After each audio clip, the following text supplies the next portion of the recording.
Shalom, sidang jemaat yang kekasih dalam Tuhan. Mari sore hari ini kita akan mempersiapkan hati kita untuk mengikuti ibadah. Sebuah pujian akan mengiringi saudara untuk bersaat teduh.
Sucikan daku.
Selamat sore jemaat yang dikasihi Tuhan Yesus Kristus. Mari kita akan bangkit berdiri bersama-sama. Kita akan serahkan ibadah sore hari ini di dalam pertolongan Tuhan. Kita tunduk kepala. Pertolongan kita di dalam ibadah pada saat ini adalah di dalam nama Tuhan yang menciptakan langit dan bumi dengan segala isinya. Dialah Allah yang setia, yang tidak pernah meninggalkan perbuatan tangannya. Turunlah kata saudara sekalian, kasih karunia dan damai sejahtera dari Allah Bapa kita dan di dalam nama Tuhan Yesus Kristus memberkati ibadah pada saat ini. Haleluya. Amin. Silakan Bapak Ibu duduk kembali.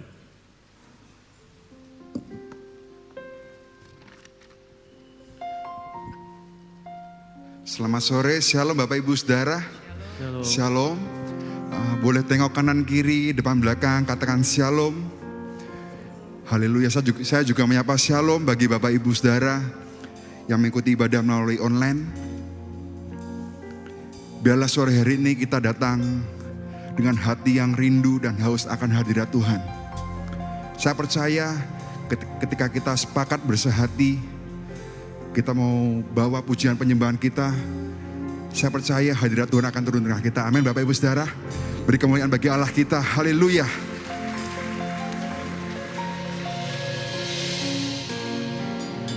Saat ku hampiri tahta-Mu di tengah bait-Mu yang suci, kemuliaan hadirat-Mu penuhi tempat ini. Saat ku datang memandang-Mu, kekudusan melingkupiku. Seluruh umat sujud berteluh, menyerukan nama-Mu. Kudus, kudus, kudus,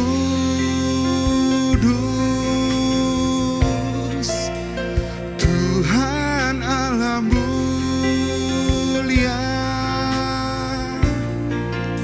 Seisi dunia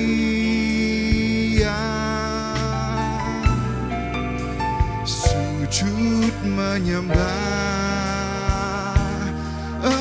Engkau, Yesus anak domba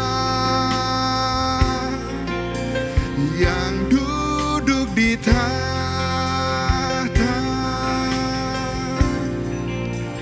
memerintah selamanya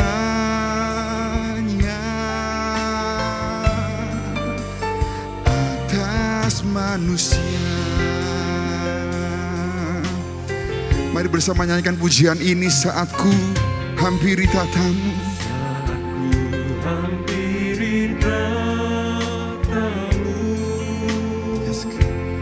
di tengah bait-Mu yang suci, kemuliaan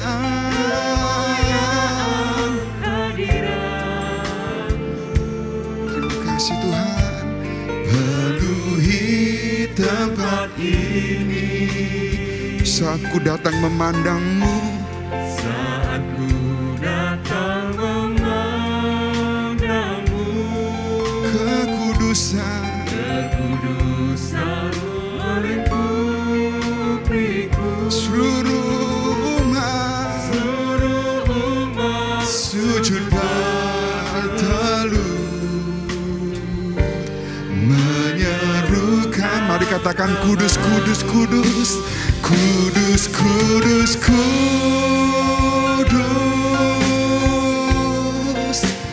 Tuhan Allah mulia. Seisi dunia sujud menyembah Engkau.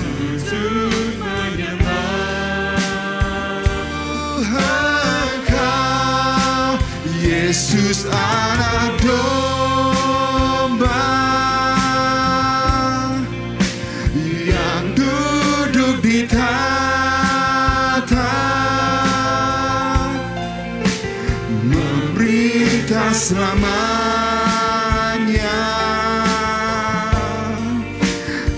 Saya undang kita boleh bangkit berdiri bersama Bapak Ibu Saudara. Kudus, kudus, kudus, kudus, kudus, Engkau Allah yang kudus.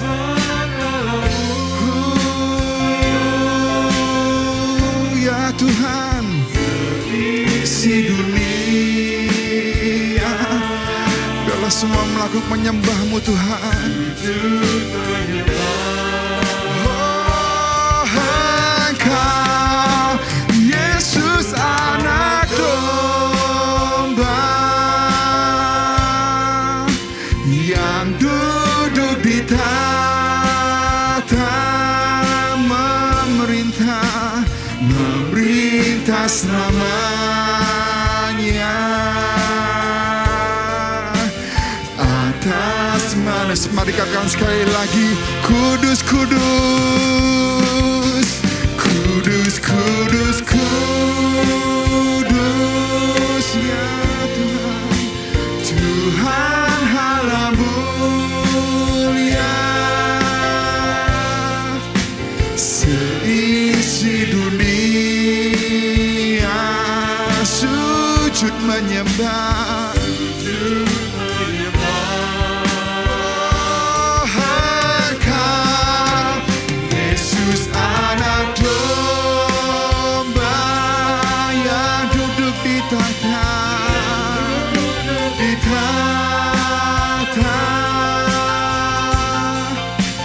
memerintah selamanya atas manusia, memerintah selamanya, memerintah selamanya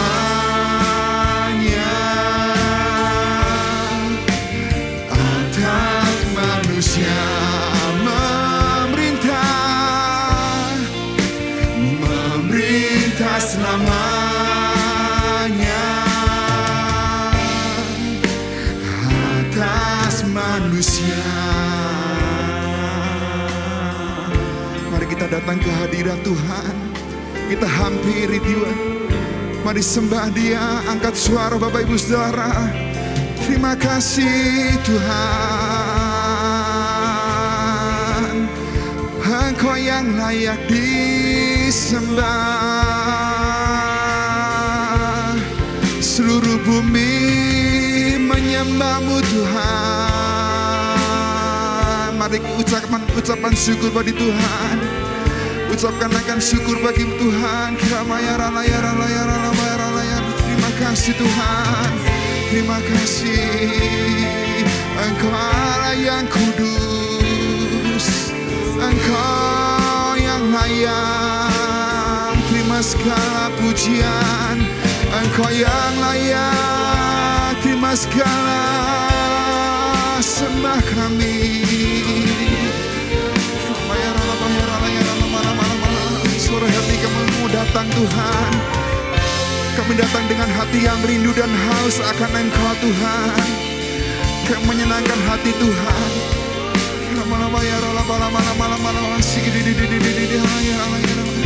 Haleluya, haleluya. Kami mau berikan hidup kami Tuhan, kami mau berikan segalanya bagi Tuhan. Haleluya. Terima kasih Tuhan, terima kasih Tuhan. Terima kasih Tuhan.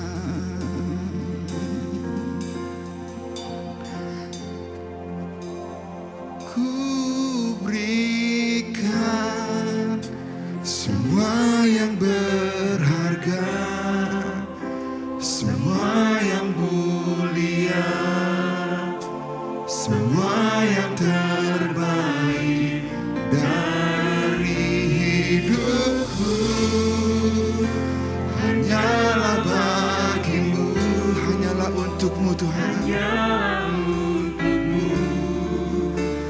hanyalah bagi kemuliaan-Mu. Mari Bapak Ibu Saudara nyanyikan pujian ini. Katakan, ku berikan semua yang berharga, terima kasih Tuhan. semua yang mulia, Kau mau berikan segalanya yang terbaik bagi Tuhan. Beri hidupku hanyalah bagimu, hanyalah untukmu,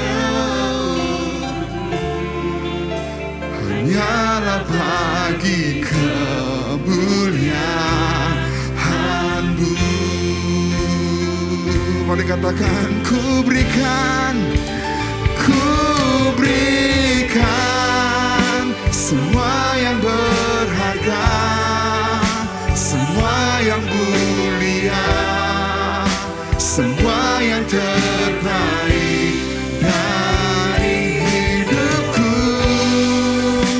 hanyalah bagimu, hanyalah untukmu, hanyalah bagi kemuliaan-Mu. Sekali lagi katakan, ku berikan semua yang berharga, semua yang mulia, ya Tuhan, semua yang terbaik dari hidupku, hanyalah bagimu, hanyalah untukmu, hanyalah bagi kemuliaan-Mu, hanyalah bagi kemuliaan, hanyalah bagi kemuliaan-Mu, di kemuliaan-Mu.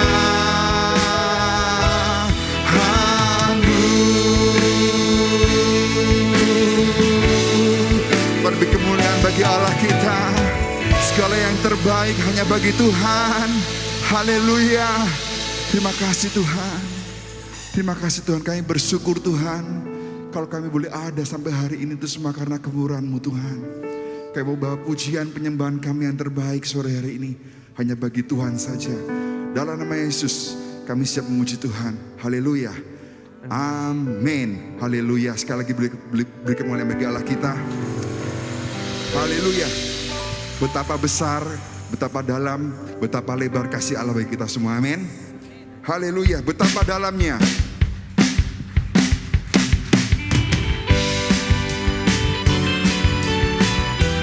Terima kasih Tuhan.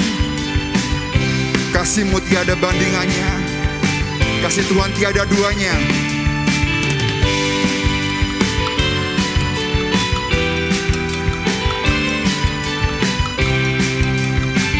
Mari bersama nyanyikan. Begitu besar kasih, begitu besar kasih telah tercurah bagi dunia. Karya-Mu, kasih-Mu yang termulia, tiada terselami. Besar dan ajaib perbuatan-Mu, Kau beri hidup-Mu bagi diriku. Tiada yang seperti-Mu, Kau berkuasa selamanya. Ku puji Kau selalu. Oh, betapa dalamnya, betapa lebarnya kasih setia-Mu. Oh, oh, oh, tiada bandingannya, tiada duanya, tiada seperti Kau, Yesus Tuhanku. Haleluya.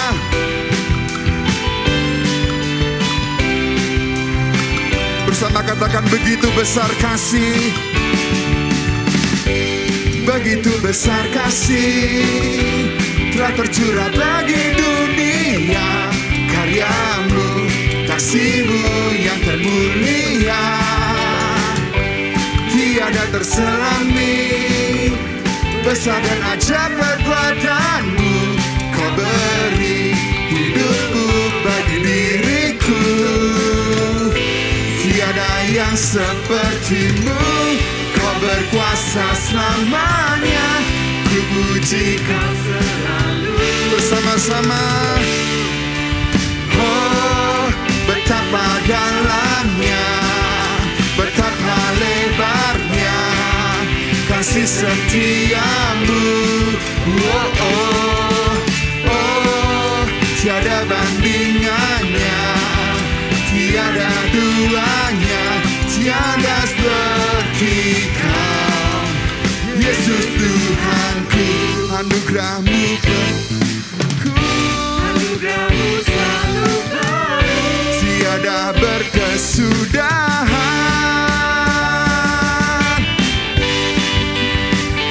Haleluya. Anugerah Tuhan selalu baru, tiada berkesudahan bagi kita semua.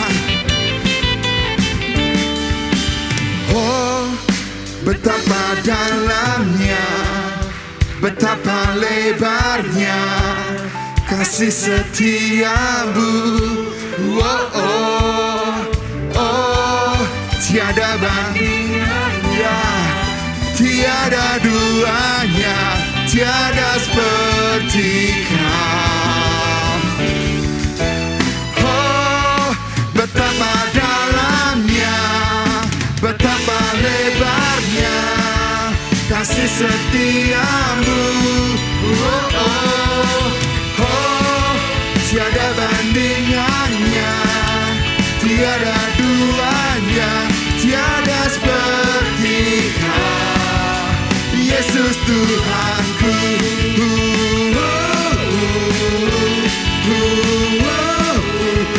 Mari katakan Yesus Tuhanku. Yesus Tuhanku. Haleluya. Tuhan yang memberi kasih yang baru, hati yang baru, bahkan roh yang baru. Waktu kasih Tuhan tercurah bagi kita semua, anggur baru tercurah bagi kita, amin. Anggur baru.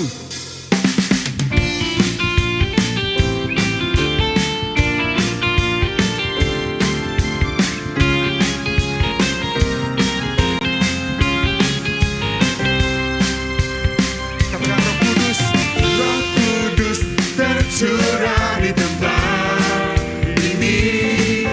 Urapannya yang ajaib memulihkan umatnya.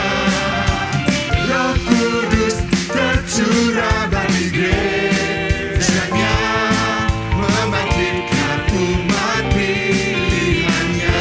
Hari inilah harinya Tuhan, Saat pembebasan tiba, belenggu dosa telah dipatahkan. Mari bersorak bagi Dia. hey, Anggur mari berkatakan lagi Bapak Ibu Saudara. penuhi umatnya dengan sukacita. Minyak baru tercurah, mengurapi umatnya, nyata kuasanya. Anggur baru tercurah, penuhi umatnya dengan sukacita.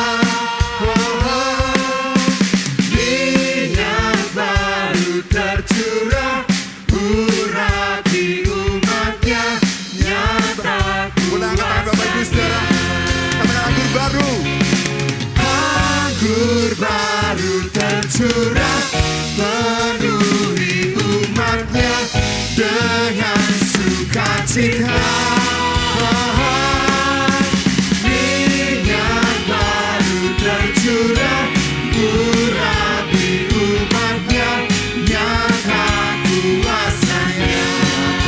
Kuasanya, Nyata kuasanya, nyata kuasanya, nyata kuasanya.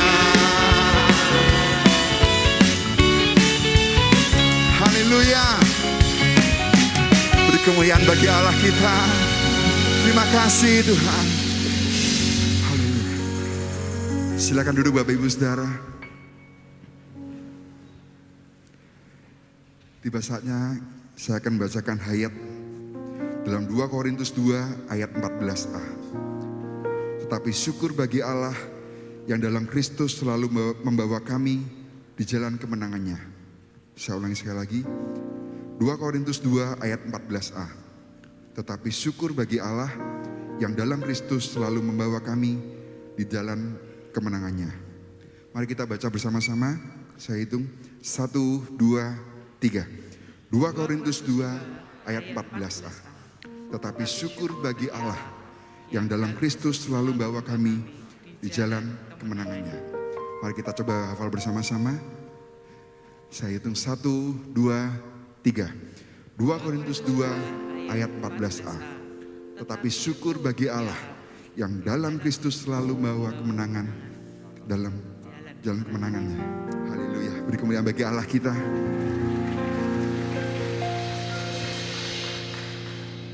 Saya akan bacakan pengumuman ibadah minggu depan 19 Maret 2023 pukul 6 pagi, 9 pagi, dan 16.30 sore dilaksanakan secara onsite dan online. Kiranya jemaat tetap setia beribadah. Jemaat dapat memberikan persembahan melalui QRIS, transfer ke rekening bank gereja, atau kotak-kotak persembahan di dalam gedung gereja dan di luar gedung gereja di bawah tangga ruang konsistori. Tiba saatnya kita akan memberikan persembahan. Ayat mas yang menandasi persembahan sore hari ini dalam Filipi 4 ayat 19. Allahku akan memenuhi segala keperluanmu menurut kekayaan dan kemuliaannya dalam Kristus Yesus. Ibu Yeni Krisbianti akan berdoa untuk persembahan kita. Mari kita berdoa. Hati kami sungguh limpah dengan ucapan syukur di hadapan-Mu ya Bapa. Kalau kami boleh senantiasa mengingat akan karya terbesar yang Tuhan lakukan dalam hidup kami, yaitu anugerah pengampunan, keselamatan, sehingga kehidupan kami boleh diubahkan. Kami sungguh bersyukur untuk semuanya ini. Terlebih ketika Engkau Bapa senantiasa memelihara kehidupan kami pribadi lepas pribadi, baik di dalam rumah tangga keluarga, anak-anak, kesehatan, bahkan juga di dalam mata pencaharian dan pekerjaan yang kami kelola. Kami sungguh melihat bagaimana Tuhan senantiasa menyertai semuanya ini. Dan di tengah-tengah ibadah kami yang ketiga pada sore hari ini, dengan hati yang penuh rasa syukur dan sukacita, kami membawa persembahan syukur kami di hadapan Tuhan. Kiranya tangan kuat kuasa Tuhan yang berkenan untuk menguduskan semua persembahan yang ada pada sore hari ini, dan semuanya dipakai bagi hormat dan kemuliaan nama Tuhan saja. Terima kasih Bapa, di dalam nama Tuhan Yesus Kristus kami sudah berdoa dan mengucap syukur. Haleluya, amin.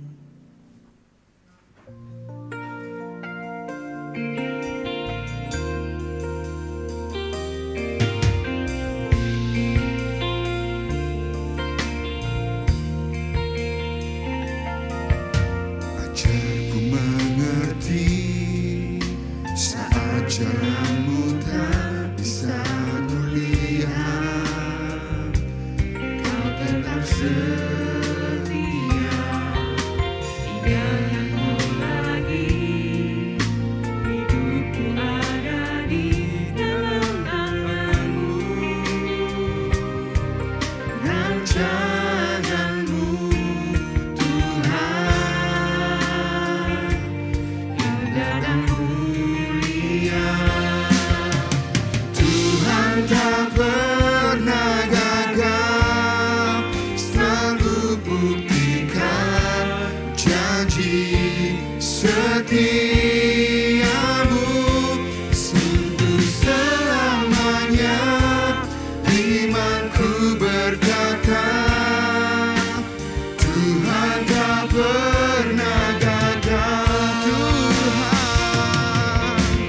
Tuhan tak pernah gagal, selalu buktikan janji untuk selamanya. Imanku berkata, Tuhan tak pernah, Tuhan tak pernah. Saudara sekali kita boleh berdiri bersama Bapak Ibu Saudara. Buktikan janji setiamu untuk selamanya. Imanku berkata, Tuhan tak pernah gagal. Untuk selamanya imanku berkata, Tuhan tak pernah gagal.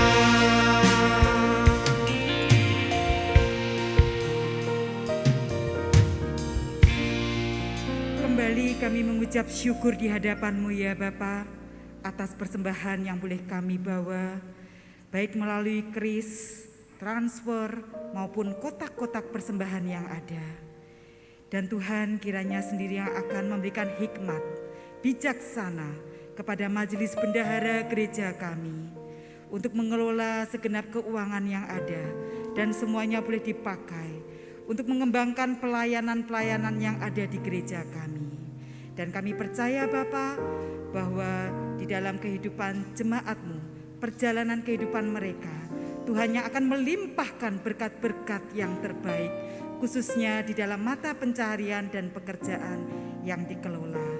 Terima kasih Bapa, biarlah nama Tuhan yang senantiasa dipermuliakan melalui persembahan kami. Di dalam nama Tuhan Yesus Kristus, kami sudah berdoa dan mengucap syukur. Haleluya, amin.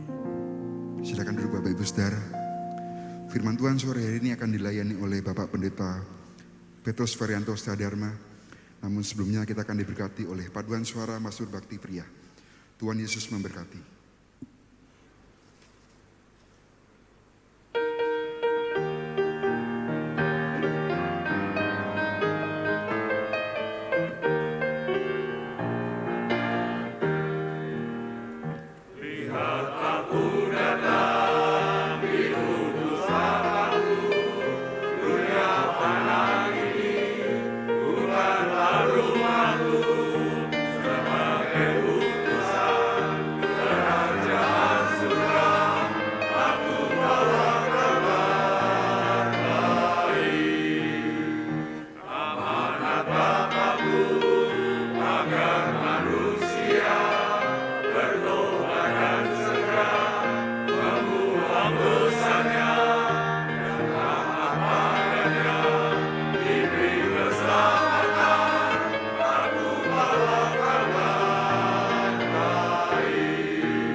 Puji Tuhan, selamat sore segenap sidang Jumat yang dikasihi oleh Tuhan Yesus Kristus. Shalom.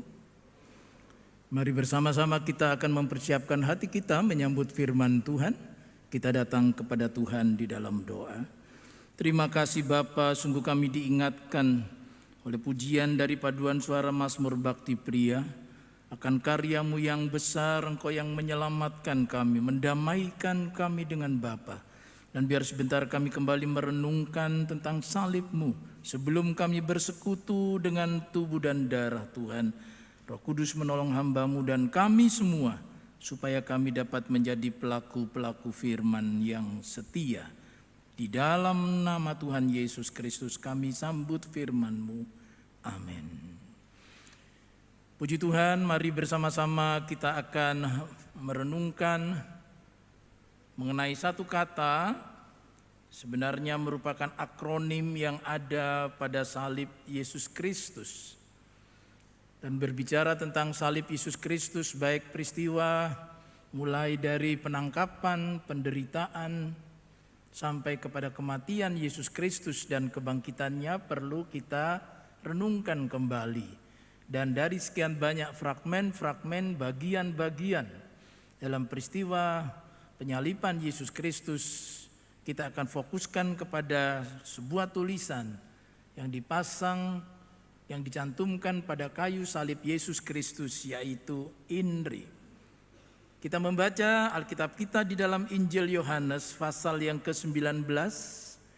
Injil Yohanes pasal yang ke-19 ayat yang ke-19 dan 20.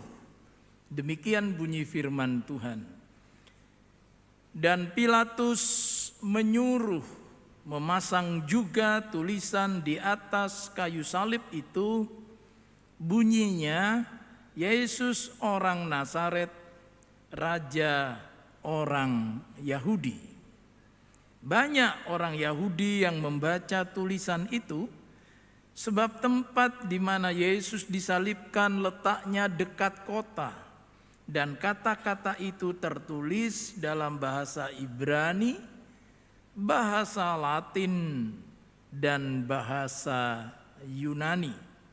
Tertulis dalam 3 bahasa, yaitu Ibrani, Latin, dan Yunani. Nah saudara-saudara, INRI itu singkatan dalam bahasa Latin, yaitu Yesus Nazarenus Rex Judeorum. Yesus Nazarenus Rex Judeorum, INRI. Nah mengapa seringkali yang kita lihat di salib-salib di rumah-rumah, terutama saudara-saudara kita Katolik, itu yang tertulis itu INRI dan bukan yang bahasa Yunani atau yang bahasa Ibrani. Oleh karena kita bersama-sama mengerti bahwa Alkitab di zaman-zaman bapak-bapak gereja di abad-abad pertengahan itu menggunakan bahasa Latin, sehingga bahasa Latinlah yang kemudian terpampang pada salib-salib yang ada di rumah umat Katolik. Nah biasanya yang di rumah orang-orang Kristen Protestan itu tidak ada tulisan INRI, oleh karena memang aslinya itu 3 bahasa. Nah mari kita akan melihat mengenai tulisan ini. Maknanya tadi telah dijelaskan dalam Injil Yohanes pasal 19 ayat 19. Arti kata itu adalah Yesus orang Nazaret, Raja orang Yahudi. Sebenarnya ini adalah ejekan terhadap Yesus. Karena sejak Yesus ditangkap, dia mengalami ejekan. Para prajurit entah bagaimana di luar dari kewenangan yang diberikan kepada mereka, mereka melakukan sesuatu saudara yang di luar kewajaran. Ya. Mereka hanya disuruh untuk menangkap Yesus dan kemudian saudara-saudara mempersiapkan Yesus untuk bisa diperhadapkan dalam pengadilan massa. Tetapi kemudian saudara-saudara, ada prajurit-prajurit yang bukan hanya menyiksa Yesus tetapi juga menghinanya, memberikan yang disebut dengan tongkat, membuatkan saudara-saudara mahkota dari duri, kemudian dipasangkan di kepalanya, dan kemudian setelah dipasangkan tidak cukup dipasangkan, lalu mengambil pemukul dan memukulkannya. Dan saudara tahu mahkota duri, jangankan mahkota, satu duri saja sudah menusuk tubuh kita, kulit kita, sakitnya itu luar biasa. Dan itu tanaman duri yang dipakai saudara-saudara untuk membuat mahkota itu luar biasa lancipnya. Ya, itu dikenakan di kepala Yesus dan kemudian dipukul lagi sehingga tertancap sedemikian rupa. Dan kemudian baju Yesus dilepaskan dan diganti dengan jubah ungu. Semuanya penuh dengan penghinaan. Kemudian para prajurit itu sujud di depan Yesus. Ya oh engkau raja, raja, ucapannya raja. Tapi isinya adalah olokan, hinaan. Sampai kepada sudah di kayu salib itu dituliskanlah Yesus Nazarenus Rex Judaeorum. Yesus orang Nazaret, raja orang Yahudi. Tetapi tahukah saudara bahwa ejekan-ejekan manusia yang dilemparkan, yang ditujukan kepada Tuhan kita Yesus Kristus dapat Tuhan ubah menjadi suatu kebaikan. Karena Roma 8 ayat 28 itu berkata bahwa Allah turut bekerja dalam segala sesuatu. Ya, apakah itu hal-hal yang baik yang datang pada kita ataukah hal-hal yang tidak baik yang datang pada kita? Tuhan mampu mengubahkannya menjadi kebaikan. Jadi ejekan itu justru harus dilihat dalam persepsi sebagai sebuah pernyataan kebenaran. Dan dengan ditulisnya dalam 3 bahasa itu mengandung makna yang sangat dalam. Mengapa ditulis dalam bahasa Ibrani? Kita akan melihat ini satu persatu. Mengapa ditulis dalam bahasa Ibrani? Mengapa ditulis dalam bahasa Latin dan mengapa ditulis dalam bahasa Yunani dan apa maknanya bagi kita? Intinya adalah bahwa tulisan itu menunjukkan sebenarnya salib itu adalah jawaban. Salib Yesus Kristus adalah jawaban untuk 3 bidang besar kehidupan umat manusia. Yang pertama yang disimbolkan dengan bahasa Ibrani. Bahasa Ibrani adalah bahasa agama saat itu. Oleh karena orang-orang Yahudi mengikuti peribadahan di bait suci dan teks-teks yang dibaca dari perjanjian lama dalam bahasa Ibrani. Dan mewakili saudara agama, kepercayaan apapun, maka pada umumnya yang digeluti di situ dalam keagamaan apapun adalah mengenai dosa dan keselamatan. Bagaimana seseorang bisa menyelamatkan diri dari dosanya?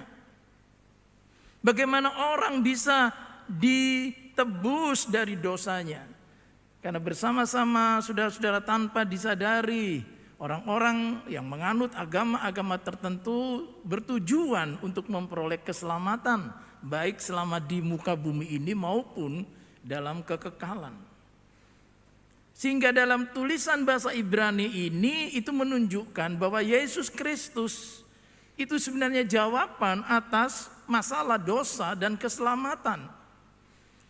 Karena Yesus Kristus adalah satu-satunya penggenap nubuatan-nubuatan dalam perjanjian lama yang ditulis tadi dalam bahasa Ibrani itu. Perhatikan Yesaya 53 ayat 4 dan 5. Ini adalah nubuatan mesianik yang utama dalam perjanjian lama yang digenapi oleh Yesus. Yesaya 53 ayat 4 dan 5, tetapi sesungguhnya penyakit kita lah yang ditanggungnya, kesengsaraan kita yang dipikulnya, padahal kita mengira dia kena tulah, dipukul dan ditindas Allah. Tetapi dia tertikam oleh karena pemberontakan kita, dia diremukkan oleh karena kejahatan kita. Ganjaran yang mendatangkan keselamatan bagi kita ditimpakan kepadanya, dan oleh bilur-bilurnya kita menjadi sembuh. Nah, saya harap saudara-saudara tidak hanya terpampang kepada kalimat yang terakhir, oleh bilur-bilurnya kita menjadi sembuh, dan seakan-akan tujuan kita mengikut Yesus hanya untuk masalah kesembuhan dari sakit-sakit jasmani. Itu saudara include, masuk dalam satu paket keselamatan yang telah dikerjakan oleh Yesus Kristus. Dan ayat ini sudah pernah dibaca oleh seorang sida-sida dari Ethiopia. Ada orang Ethiopia, pejabat Ethiopia, Datang ke Yerusalem, mengapa? Karena dia menganut agama Yahudi. Datang ke Yerusalem, ke bait suci. Tetapi ketika pulang dia membaca bagian ini dan dia bertanya-tanya. Ya, ini siapa yang dimaksud oleh Yesaya ini? Penyakit kita yang ditanggungnya, kesengsaraan kita yang dipikulnya. Dia tertikam, dia itu siapa? Jadi walaupun saudara-saudara, sida-sida Ethiopia ini telah mengikuti agama Yahudi begitu dalam, tetapi tetap banyak yang tidak dia mengerti siapa yang dimaksud dengan dia dalam kitab Yesaya. Tetapi oleh pertolongan Tuhan, saudara, Tuhan mengutus hambanya yang setia, yaitu Filipus. Filipus sedang melayani di kota Samaria. Dalam Kisah Para Rasul pasal 8, kota Samaria dilawat oleh Tuhan. Dan kemudian saudara-saudara, Filipus itu diutus oleh Roh Kudus menjumpai sida-sida Ethiopia.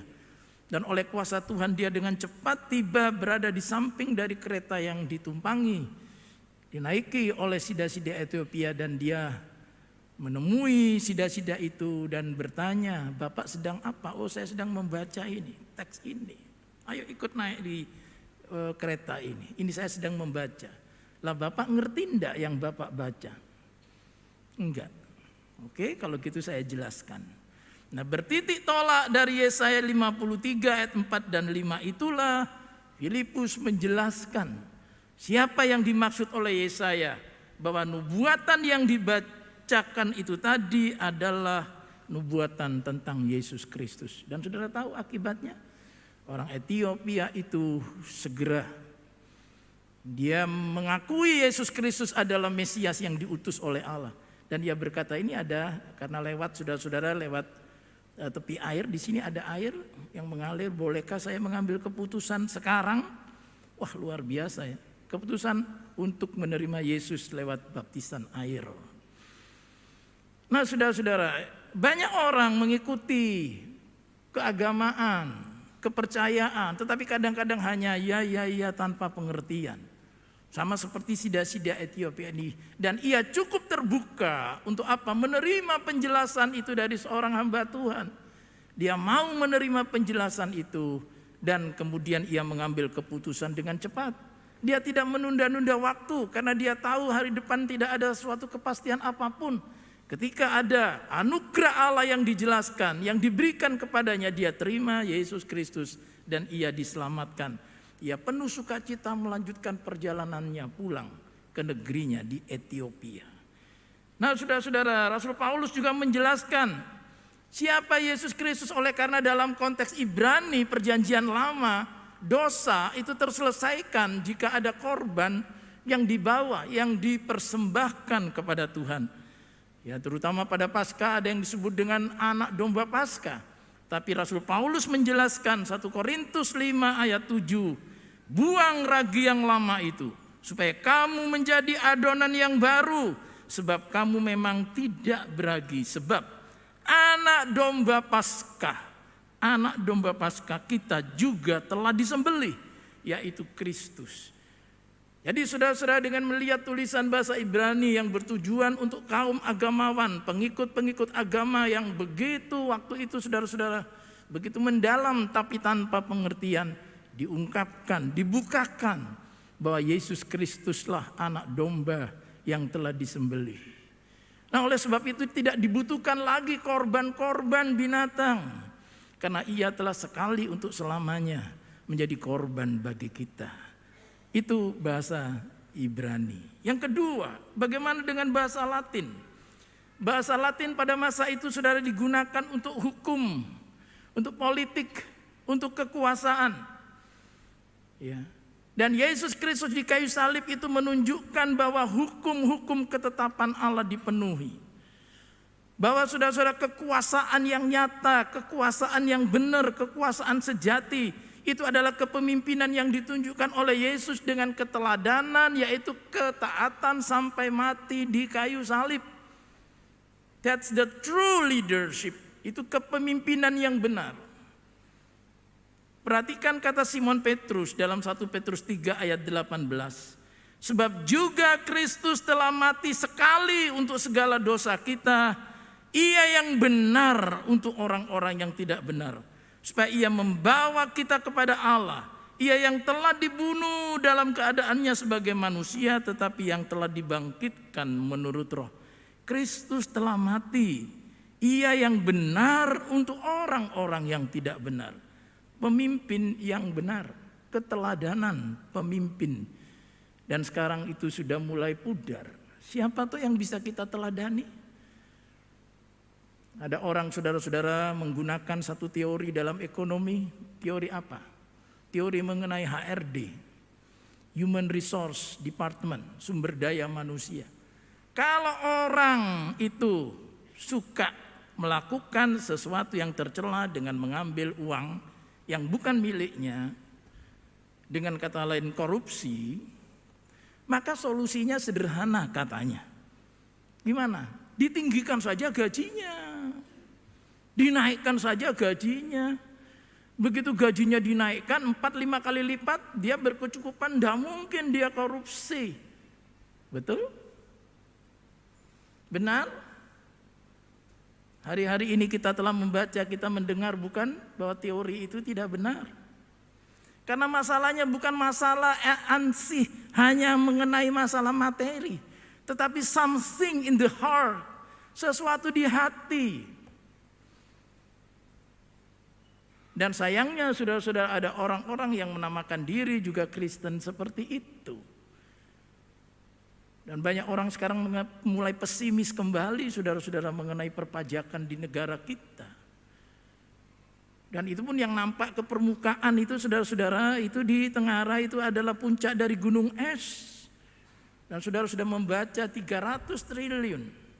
Itu dikorupsi oleh sekitar 500 pegawai Kementerian Keuangan, perpajakan.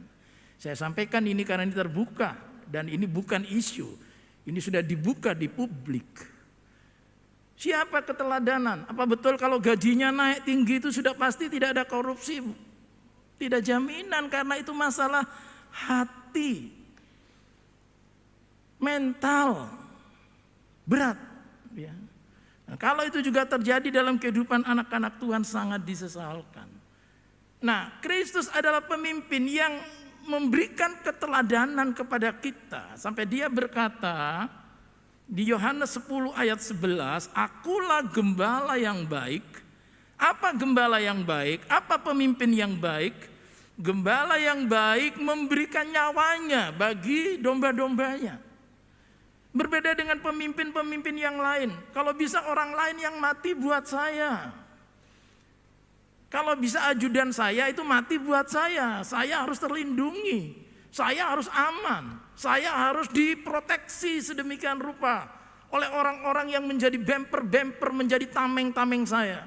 Mereka mati, itu memang harus begitu, namanya pengikut katanya. Harus membentengi pemimpin ini.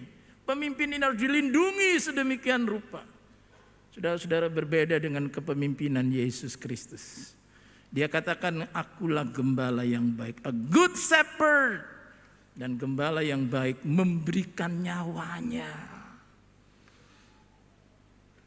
Bukan melindungi dirinya dari segala hal yang menakutkan, yang mencemaskan. Tapi rela menyerahkan nyawanya bagi domba-dombanya. Sudah salib Kristus jawaban atas kepemimpinan masa kini. Oleh karena saudara-saudara, banyak orang selalu ingin dilayani. Dan Yesus berkata, aku datang bukan untuk dilayani, tetapi untuk melayani dan menyerahkan nyawa. Itu berarti saudara-saudara yang ditetapkan oleh Tuhan sebagai pemimpin, apakah pemimpin dalam keluarga, atau pemimpin di tempat pekerjaan, atau di tempat studi saudara, atau di pelayanan juga. Teladani kepemimpinan Yesus sampai dia rela taat mati di kayu salib bagi kita. Ia yang benar untuk orang yang tidak benar. Ia benar, tetapi ia rela untuk menderita itu semua bagi kita orang yang tidak benar. Dalam bahasa Latin bicara tentang kekuasaan, bicara otoritas, bicara kepemimpinan, salib Yesus adalah jawaban. Dan ketika saudara memimpin dengan keteladanan Yesus, perhatikan. Saudara-saudara akan disertai Tuhan luar biasa, karena Tuhan akan berkata, hatimu sama dengan hatiku. Engkau rela berkorban untuk siapa yang kau layani. Bukan menuntut, bukan meminta banyak pengorbanan dari pengikutmu, tidak. Justru engkau memberi yang terbaik. Yang ketiga, saudara-saudara, dalam bahasa Yunani. Kalau bahasa Ibrani bicara tentang sosial, tentang keagamaan. Kalau Latin bicara mengenai hukum dan kepemimpinan, maka Yunani bicara tentang keilmuan, rasionalitas, akal budi. Salib Yesus juga adalah jawaban atas akal budi manusia. Kita melihat perkembangan yang luar biasa akhir-akhir ini. Platform-platform artificial intelligence sudah mulai berkembang luar biasa. Sekarang dunia pendidikan, saudara-saudara, harus menyusun sebuah paradigma pendidikan yang baru.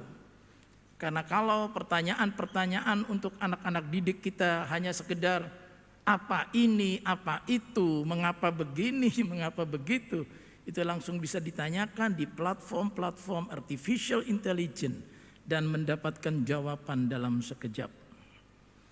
Dan saya sudah mencoba beberapa kali dan mendapatkan jawaban yang sangat lengkap. Apalagi kalau saudara-saudara lebih difokuskan, tolong jawab pertanyaan saya, Anda sebagai teolog misalnya. Wah, itu jawabannya akan bisa menjadi semakin tajam. Nah, sehingga apa saudara-saudara? Sehingga orang sekarang benar-benar hanya menggunakan klik.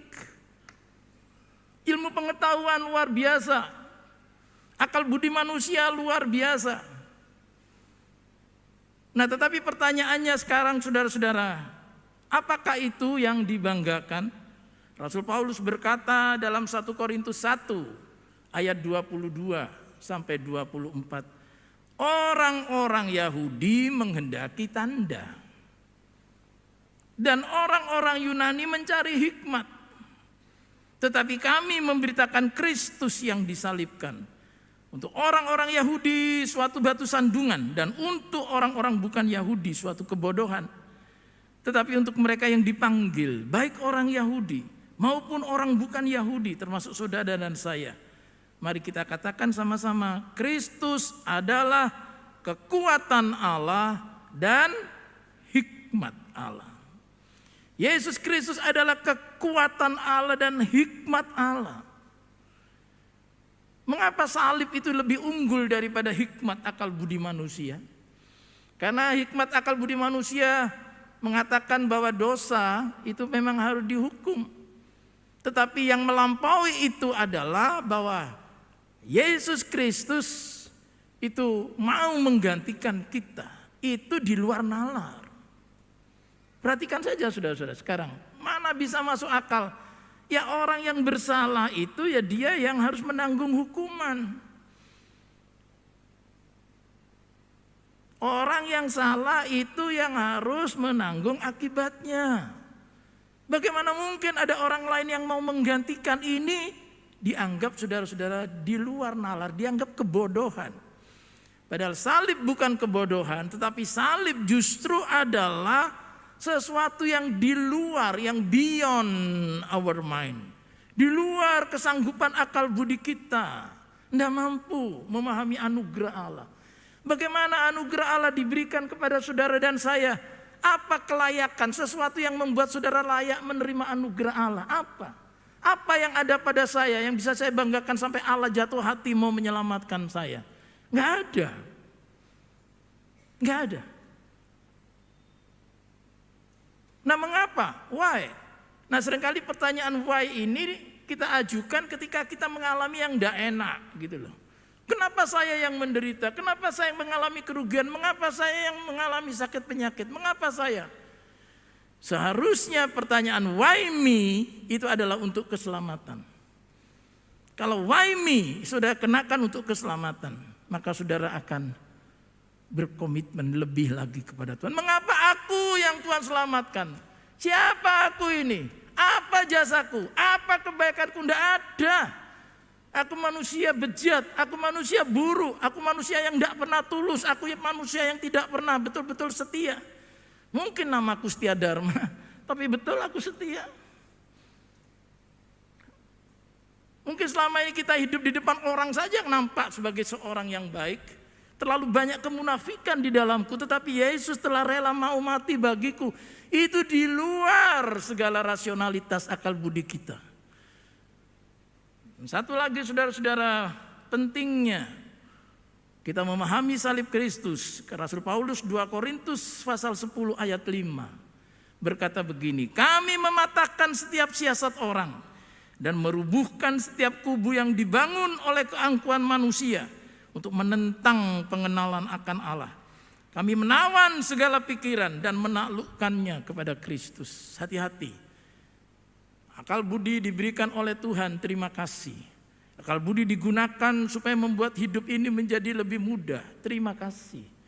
Kita telah, saudara, disajikan perkembangan ilmu pengetahuan dan teknologi, terima kasih. Tapi harus ada kewaspadaan. Karena apa? Karena ada siasat orang, kata Rasul Paulus. Siasat orang dan ada kubu yang dibangun oleh keangkuhan manusia untuk menentang pengenalan akan Allah. Perhatikan, nanti teknologi ilmu pengetahuan ini kalau tidak saudara sadari akan membuat kita mulai bergeser dari Tuhan. Bergeser pertama misalnya bergeser dari doa. Ngapain sekarang susah-susah berdoa? Ya. Semuanya sudah bisa didapat dengan mudah. Kalau dulu mungkin hamba Tuhan, termasuk hamba Tuhan misalnya, mau mempersiapkan renungan, poin-poinnya apa? 5 tahun yang lalu kita berdoa, Tuhan kasih inspirasi. Roh Kudus tolong saya mesti melayani. Ya minggu depan ini apa yang harus saya sampaikan? Apa saja poin-poinnya Tuhan? Tunjukkan Tuhan untuk bisa menjadi berkat bagi jemaat. Wah, berdoa, berpuasa, meminta inspirasi dari Tuhan. Sekarang begitu dapat tugas langsung ke AI. Artificial Intelligence. I want to give the sermon entitled, tulis. Apa judulnya? Saya mau khotbah dengan judul ini. Tolong berikan saya 3 topik atau 3 poin dari khotbah ini. Langsung dalam tempo tidak lebih dari 1 menit saudara akan dapat. Waduh, haleluya. Ya Pak, memang Roh Kudus tunjukkan kita supaya kita ngambil dari situ Pak. Gitu jawabannya. Bergeser dari Tuhan. Kemajuan ilmu pengetahuan teknologi dengan adanya saudara-saudara yang disebut dengan ibadah-ibadah online mulai menggeser, merasa enak, nyaman di situ. Lalu ketika kembali onsite, wah, saudara-saudara, ibadah online itu hanya untuk sekarang ini, untuk mereka yang betul-betul berhalangan. Tapi kalau bisa mari kita sedapat mungkin kita tetap datang kepada Tuhan. Jangan sampai ini saudara-saudara, ini mulai ada pergeseran. Ya, mulai saudara-saudara kita disibukkan dengan media sosial, tidak ada waktu lagi untuk membaca firman dengan sungguh-sungguh, berdoa dengan sungguh-sungguh, melayani dengan sungguh-sungguh, digeser. Itulah sebabnya kata Rasul Paulus, kami mematahkan setiap siasat orang. Karena ada saudara-saudara perkembangan ilmu pengetahuan teknologi yang membuat orang tidak lagi untuk tertuju kepada Tuhan, tapi mau menggantikan dan kembali kepada menara Babel. Dan memang dalam kitab Wahyu tetap disebut yang ada yang namanya Babel dunia ini. Pertama tentu menunjuk kepada Babel perjanjian lama, kedua Babel yaitu kekaisaran Romawi saat itu. Tapi masa kini Babel itu adalah semacam satu sistem kehidupan di mana semua diatur dengan modernitas, kemajuan ilmu pengetahuan teknologi sehingga orang lalu merasa I don't need the Lord, aku tidak butuh Tuhan. Semua sudah ada peralatan, main pencet saja semuanya sudah oke. Hati-hati. Mari kita mau tingkatkan kesetiaan kita kepada Tuhan dan Yesus adalah jawaban. Baik dalam urusan dosa keselamatan, baik dalam urusan kepemimpinan dan kekuasaan, maupun juga di dalam penggunaan akal budi kita. Halo anak-anak muda yang ada di balkon. Bersyukur kalau kalian diberi akal budi oleh Tuhan, tapi tundukkan itu kepada otoritas Kristus. Maka akal budi yang Tuhan berikan pada saudara akan menjadi berkat bagi banyak orang. Tapi hati-hati kalau saudara sudah jatuh ke dalam penggunaan akal budi untuk melawan Tuhan, untuk menentang Tuhan. Maka sebagaimana menara Babel, habis, hancur, tidak berbekas. Biar kiranya firman Tuhan menjadi berkat bagi kita untuk tetap berpegang pada salib Yesus Kristus sampai kapanpun Tuhan memberkati. Puji Tuhan, mari sesaat lagi kita akan bersekutu dengan tubuh dan darah Tuhan dalam perjamuan kudus. Perjamuan kudus adalah perintah dari Tuhan Yesus Kristus sendiri. Untuk kita boleh melakukannya oleh karena dengan kita bersekutu dengan tubuh dan darah Tuhan. Tuhan ada di dalam kita dan kita di dalam Dia. Dengan perjamuan kudus ini kita memperoleh hidup yang kekal. Dengan perjamuan kudus ini kita memperoleh kekuatan yang baru. Dan sebagaimana firman Tuhan tadi katakan, oleh bilur-bilurnya kita menjadi sembuh. Kalau ada di antara saudara yang belum menerima hosti, saudara bisa mengangkat tangan, ada petugas yang akan menolong saudara. Yang di balkon semua sudah, di Bait Ami, angkat tangan saudara, masih ada beberapa, tolong para petugas segera tolong teman-teman yang tadi saudara Ferdinando, tetap angkat tangan saudara. Ada Ibu Eni akan menolong. Angkat tangan saudara tetap supaya dilayani. Oh besar, besar anugerahnya. Ia besar, besar kuasanya, tak terhitung, tak terhingga kasih-Nya. Oh besar, besarlah kasih Allah. Mari kita berdoa. Kami sungguh bersyukur Bapa kalau kami ada sebagaimana kami ada pada sore hari ini. Setelah kami menaikkan pujian, setelah kami mendengar firman-Mu, biarlah kiranya kami bermegah hanya atas salib Yesus Kristus. Dan kalau sebentar kami akan bersekutu dengan tubuh dan darah-Mu, ada hal yang kurang berkenan, yang tidak berkenan di hadapan Tuhan, Tuhan mengampuni kami. Engkau kuduskan kami, sehingga perjamuan kudus ini dapat kami peroleh, kami dilayakkan oleh Tuhan menjadi kekuatan yang baru dalam menghadapi hari-hari ke depan. Terima kasih Bapa, di dalam nama Tuhan Yesus Kristus kami berdoa. Amin. Mari perlahan-lahan kita bangkit berdiri, kita memandang salib Tuhan, salib yang mulia, salib di mana Kristus telah menderita ganti kita. Haleluya.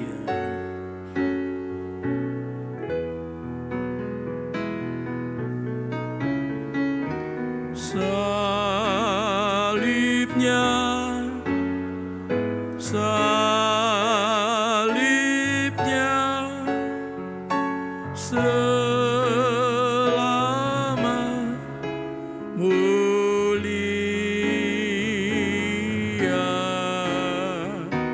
dosaku disucikan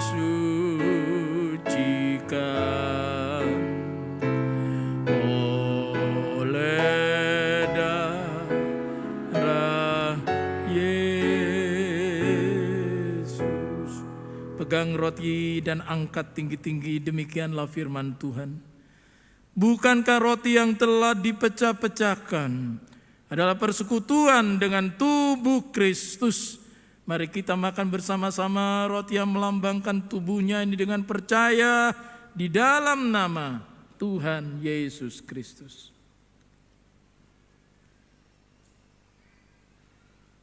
Haleluya. Arahkan hati saudara kepada salib di mana Kristus telah mati bagi kita. Saudara perhatikan kembali mahkota duri yang di kepalanya, dari sana mengalir darah. Tangan dan kakinya yang telah dipaku dan lambungnya yang telah ditikam, yang mengucurkan air dan darah bagi keselamatan kita. Sekarang angkat cawan dan lebih tinggi dari kepala saudara dan dengarkanlah firman Tuhan. Bukankah cawan pengucapan syukur yang atasnya kita ucapkan syukur adalah persekutuan dengan darah Kristus? Mari kita minum bersama-sama dengan percaya di dalam nama Tuhan Yesus Kristus. Mulialah namamu Tuhan.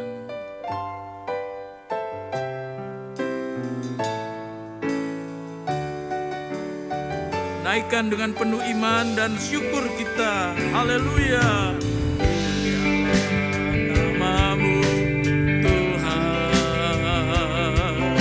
Berkat-Mu atasku melimpah. Mulialah namamu Tuhan. Kau layak terima pujian tertinggi. Sebab Kau layak. Terima pujian, sebab Kau layak. Terima pujian, sebab Kau layak. Ku agungkan Yesus, Raja di atas segala raja-raja. Raja di atas segala raja.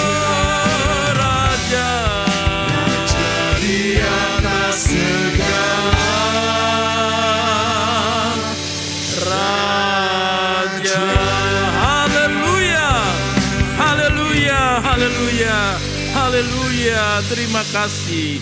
Kami percaya sekalipun Tuhan tulisan itu bermaksud mengejek Engkau, tapi justru di salib Kristus kami memperoleh kemenangan. Dosa kami telah ditebus, keselamatan menjadi anugerah yang pasti oleh iman yang telah kami terima.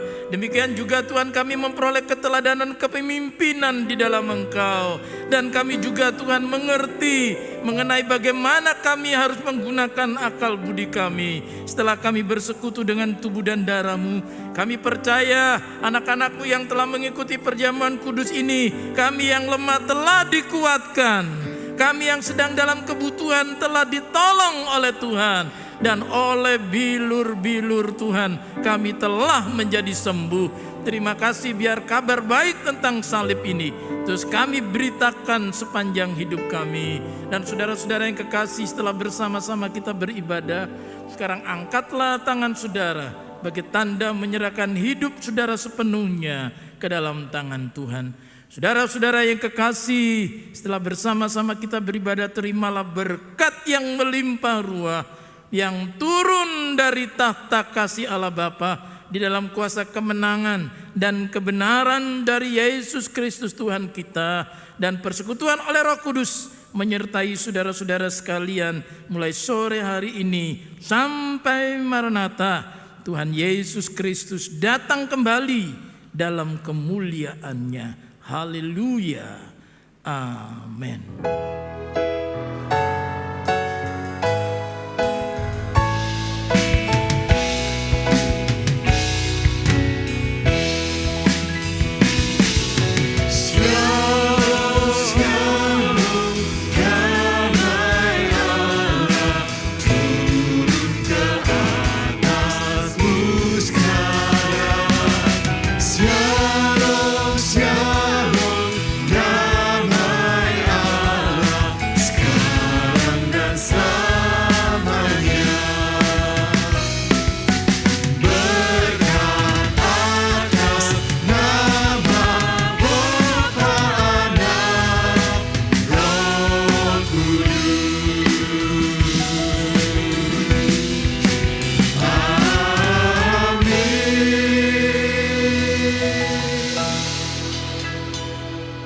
Silakan ambil waktu untuk bersaat teduh. Tuhan Yesus memberkati.